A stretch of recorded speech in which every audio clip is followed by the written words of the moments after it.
Have you ever looked at your iPhone or MacBook and wondered, why is Apple's logo a bitten apple? Is it just a random design, or is there a hidden story behind it? Well, the truth is way more interesting than you think. Let's go back to where it all started.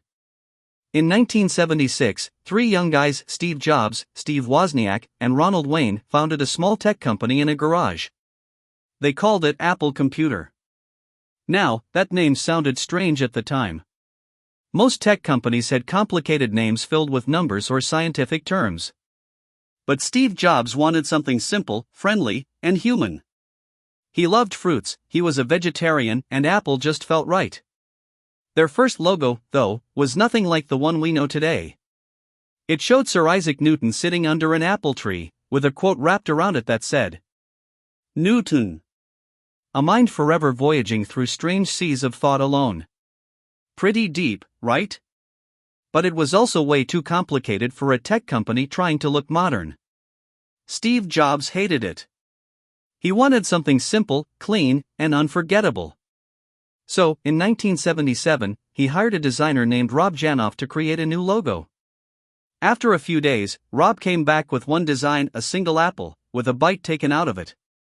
Jobs looked at it and simply said, "Perfect." But then came the big question. Why the bite? There are a few theories about that. Some people say the bite was added so the apple wouldn't be confused with a cherry or a tomato.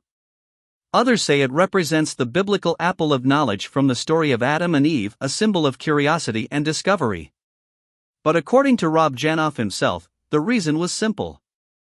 He added the bite to give the logo scale and balance. And because the word byte sounds exactly like byte, the unit of digital data. A clever little tech pun. Now, if you look at the original Apple logo, you'll notice it had rainbow colors. That wasn't just for fun, it was to show that Apple computers could display colors on the screen. Something no other computer could do back then. It was a bold statement: we're different. We're creative. We think in color. That rainbow apple stayed for more than 20 years, until 1998, when Steve Jobs returned to Apple after being fired years earlier. He gave the company a new direction, and the logo got a redesign too. The colors were gone. The apple became solid, silver, black, or white, sleek and minimal.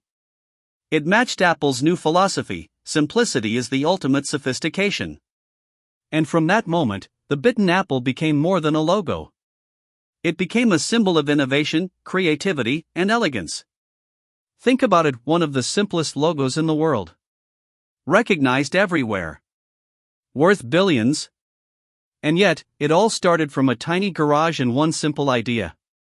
So next time you see that little apple blowing on your device, remember, behind that bite is a story about imagination, genius, and the courage to think differently. Ending. If you enjoyed this story, don't forget to hit like, subscribe, and turn on the bell. Because we've got more untold stories behind the world's most famous logos coming soon.